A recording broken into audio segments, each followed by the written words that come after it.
Today, most of the heroes we know from stories were created by one great man, the magician of the animation world and one of the pioneers of technology in cinema. The impact Walt Disney had on culture and even our mindset cannot be ignored. You can love him or you can hate him, but regardless of your feelings, you cannot overlook his work. Walt Disney's creations influence the imagination of every child in a way that even as adults, they still remember Disney's cartoons. But all of these stories began with a simple drawing, a sketch Walt Disney made of a mouse. At a time when Disney was exhausted and riding a train back home, he picked up a pen and drew a design on paper, a design that would become one of the most important symbols in world history. Walter Elias Disney, later known as Uncle Walt, was born on December 5, 1901, in Chicago. His parents, Flora and Elias, were farmers who had moved from Canada to the United States years earlier. Walt was the youngest child in the family, and he had 4 older siblings, Ruth, Roy, Raymond, and Herbert. Years later, his older brothers would become sources of inspiration and motivation in Walt Disney's life. When he was 7 years old, he and his family moved to Kansas City. He spent most of his childhood in Kansas City, but these were not the happiest days of his life. His father, Elias, was going through hard times. He gave up farming and started delivering newspapers. During this time, Walt and his brothers had to work hard to help support their father. Elias was a strict man who did not allow Walt to study much or continue his education. He believed his son should work alongside him and contribute to the family's income. Even though he saw how passionate and talented Walt was at drawing, he didn't care about it. His father thought it was a waste of time and would not earn the family any money. For this reason, he wouldn't allow Walt to draw much because he believed Walt should be working and making money instead. However, Walt loved drawing so much that nothing could stop him. He would go to public restrooms and draw on toilet paper to express his passion for art, so his father couldn't interfere. Walt had a very difficult and troubled relationship with his father, but he had very close and emotional bonds with his older brothers, especially Roy and Herbert. These 2 brothers were the first people to encourage Walt to continue drawing, but life was about to become even tougher. Later, Roy, Raymond, and Herbert left the family home, and Walt was left alone as a teenager. In 1917, the United States entered World War I. 16-year-old Walt Disney decided he wanted to do something for his country. He worked on preparing military uniforms and sending them to American soldiers. These soldiers had gone to France to fight on European soil. Later, Walt realized that this war could actually offer him a great opportunity. What was this opportunity? Since Walt didn't have a good relationship with his father, if he could enlist in the army, he would have a chance to leave his father's house. At that time, Walt was 16 years old and legally could not join the army. However, he forged documents to change his age and sent his application to the military. Even though the army never found out that Walt Disney had forged the documents, it didn't matter in the end. Because Walt was too short, the army rejected his application. But Walt didn't give up. When he saw that the army didn't want him, he applied to the American Red Cross instead. This time, his application was accepted and he joined the Red Cross. While he was training to drive ambulances, he used to draw pictures on the Red Cross ambulances. Walt's interest in serving in the military never truly materialized because before he could be deployed to the front, World War I ended. When he returned home, something very good happened to him. Walt found out that he had received a scholarship to study at a school. When the time came to start studying, Walt went to an art school. From the very beginning, he was interested in animated drawings. Now, you might wonder, Were there animated cartoons before Walt Disney? Yes, animation did exist at the time, but it wasn't considered a separate genre. For example, animations were shown as previews before movies in cinemas, but no one took them very seriously.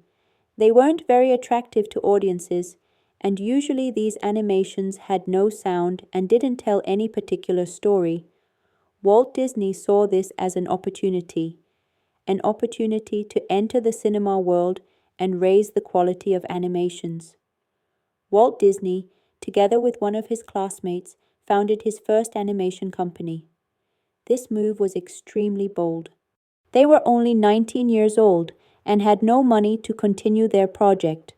At first, Walt and his friend Ub Iwerks made a few short animations. These animations were called Newman's Laugh-O-Grams. The project didn't last long.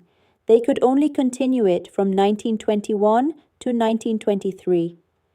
However, even these short cartoons received positive feedback from audiences, and they made Walt and Ub even more passionate about animation.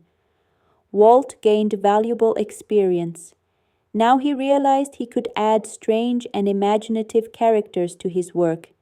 Characters that today might seem normal to us, but back then they were considered groundbreaking innovations. What kinds of characters are we talking about? Characters you see every day in cartoons, but during or before Walt Disney's time, such things didn't exist.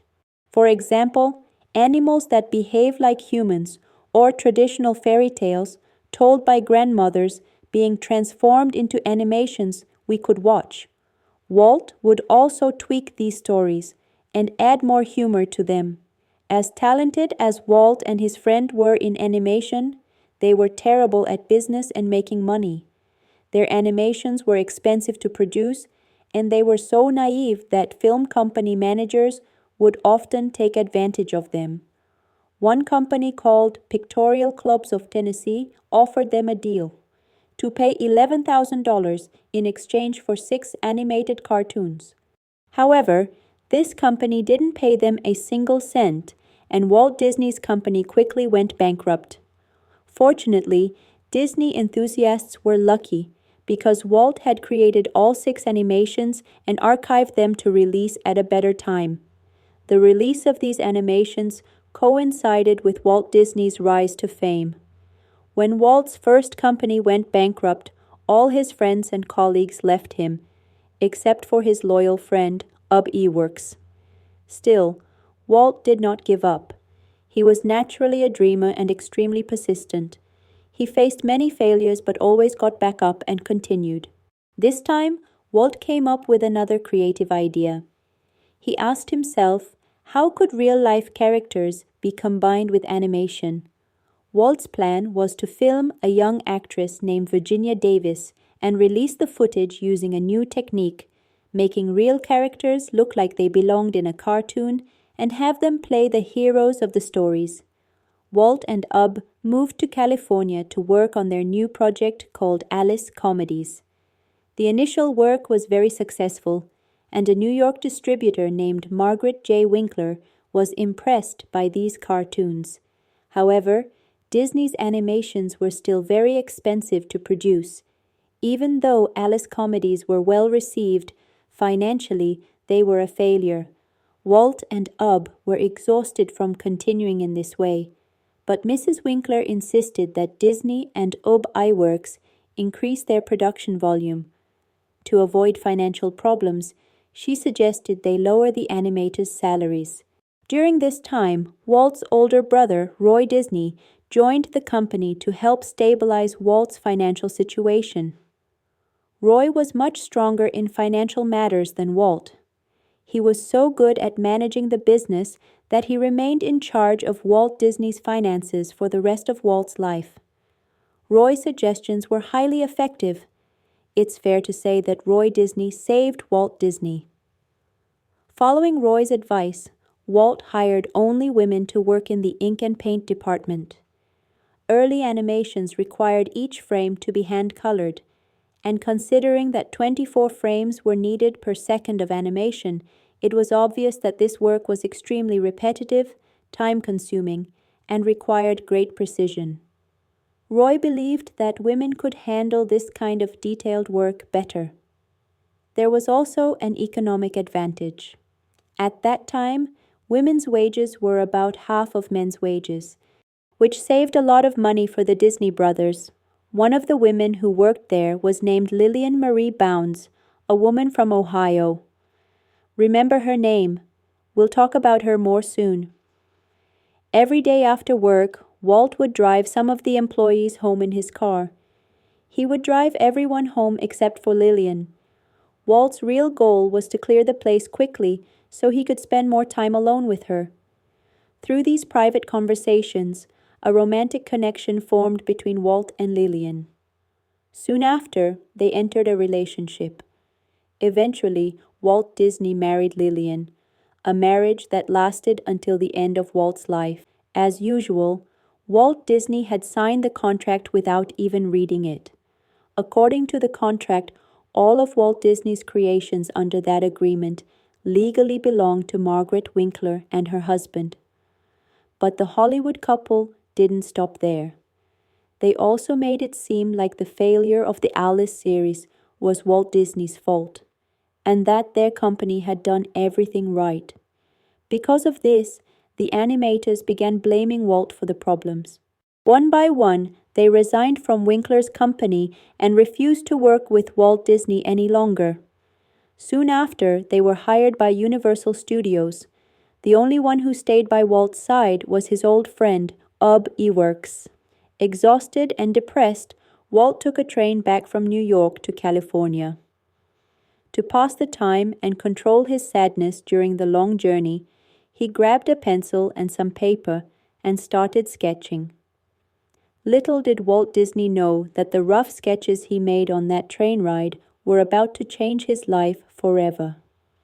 The character he drew that day was a mouse he named Mortimer. That character would go on to become one of the most iconic figures in animation history. Now you might be wondering, why Mortimer? Wasn't his name Mickey? The first name Walt Disney chose for the character was Mortimer Mouse, but his wife Lillian talked to him and suggested he change it and name the mouse Mickey instead. That's how the name became Mickey Mouse. Walt Disney, despite all the difficulties, started another company and named it Walt Disney Cartoons.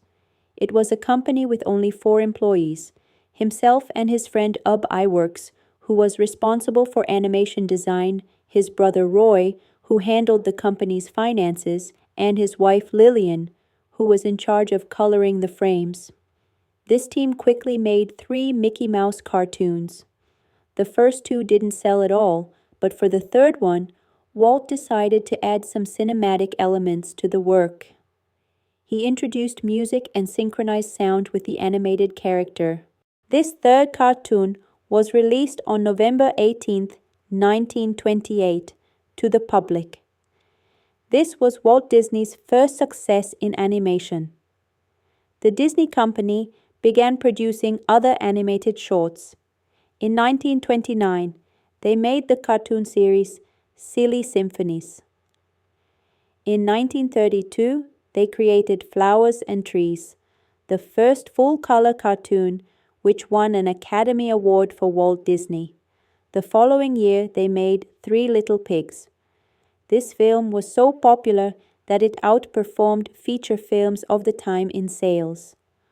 While they were making Silly Symphonies in 1929, Walt and his wife decided to have a child.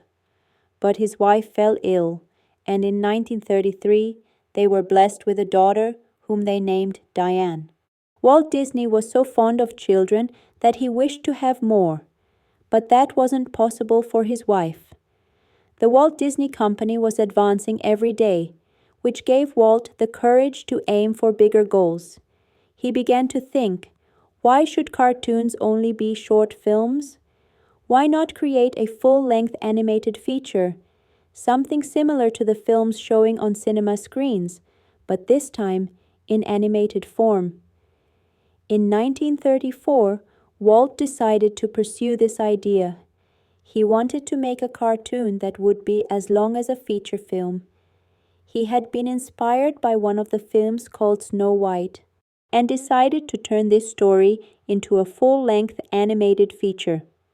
But no one in Hollywood took Walt Disney's dream seriously. In fact, this idea became the subject of ridicule among Hollywood executives. But Walt Disney kept working on his project. Snow White and the Seven Dwarfs premiered on December 21st, 1937 in theaters. This extraordinary film quickly gained the attention of both audiences and critics. The Walt Disney Company continued to work on short cartoons, but the main goal of the company became creating feature-length animated films.